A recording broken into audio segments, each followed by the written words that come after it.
Hello guys, അപ്പോൾ ഞാൻ കുറച്ച് ദിവസമായി വീഡിയോസൊക്കെ ചെയ്തിട്ട് കാരണം നമ്മുടെ അമ്പുട് മോന് ഹെൽത്ത് ഇഷ്യൂസൊക്കെ ഉണ്ടായിരുന്നു. അപ്പം ഞാൻ ഇൻസ്റ്റയിലൊരു സ്റ്റോറി ഇട്ടായിരുന്നു. അപ്പം ഒരുപാട് പേര്, ഞാൻ പ്രതീക്ഷിക്കാത്ത ഒരുപാട് ആൾക്കാർ അമ്പുടുവിൻ്റെ കാര്യങ്ങളൊക്കെ ചോദിച്ചു, ഹെൽത്ത് ഓക്കെ ആണോ എന്നൊക്കെ ചോദിച്ചു. ഇപ്പോഴും കമൻസ് ഇടുന്നവരുണ്ട്. ഇപ്പോഴും വാവയ്ക്ക് എങ്ങനെയുണ്ട്, വാവയ്ക്ക് എങ്ങനെയുണ്ട് അങ്ങനെ. പിന്നെ എൻ്റെ വീഡിയോസ് കാണാത്തതുകൊണ്ട് ഒരുപാട് പേര്, ഞാൻ ഒട്ടും പ്രതീക്ഷിച്ചില്ല എന്നെ ഇത്രയും സപ്പോർട്ട് ചെയ്യുന്നുണ്ടെന്ന്. എനിക്ക് ഭയങ്കര സന്തോഷമായി. അപ്പോൾ ഇത് അവർക്കൊക്കെ വേണ്ടിയുള്ളൊരു വീഡിയോ ആണ്.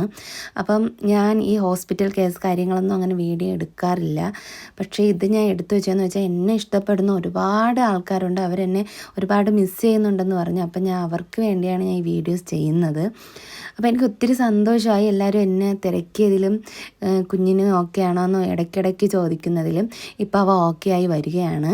അപ്പോൾ ഇനി മുതൽ ഞാൻ വീഡിയോസൊക്കെ ഇടുന്നതായിരിക്കും. നമ്മുടെ ഫുഡൊന്നും കഴിക്കാതായി 4 കിലോ ഒറ്റയടിക്ക് അവന് കുറഞ്ഞു. അതൊക്കെ കണ്ടപ്പോൾ ഭയങ്കര സങ്കടമായിരുന്നു. അപ്പം അവനെ കടയിൽ കയറ്റിയൊക്കെ നമ്മൾ ഫുഡ് കൊടുക്കാൻ നോക്കും, എന്നിട്ടും കഴിച്ചില്ല. അവ ഒരുപാട് സ്ട്രഗിൾ ചെയ്തിട്ടുണ്ടായിരുന്നു. ആ ഒരു വീഡിയോസ് ഒന്നും ഞാൻ എടുത്തു വെച്ചിട്ടില്ല. കാരണം ആ ഒരു രംഗം ഒരച്ഛനും അമ്മയും കാണാൻ ആഗ്രഹിക്കില്ല. നമ്മുടെ കുഞ്ഞ് ആ ഒരവസ്ഥയിൽ കിടക്കുന്നത് നമുക്ക് ആർക്കും ഒരിക്കലും കാണാൻ സാധിക്കില്ല. ഇനി ഒരിക്കലും കാണാതിരിക്കട്ടെ എന്നാണ് ഞാനും ആഗ്രഹിക്കുന്നത്. അപ്പോൾ ഇനി മുതൽ എൻ്റെ വീഡിയോസ് ഉണ്ടാകും. അപ്പോൾ അത്രയേ ഉള്ളൂ. ടാറ്റാ.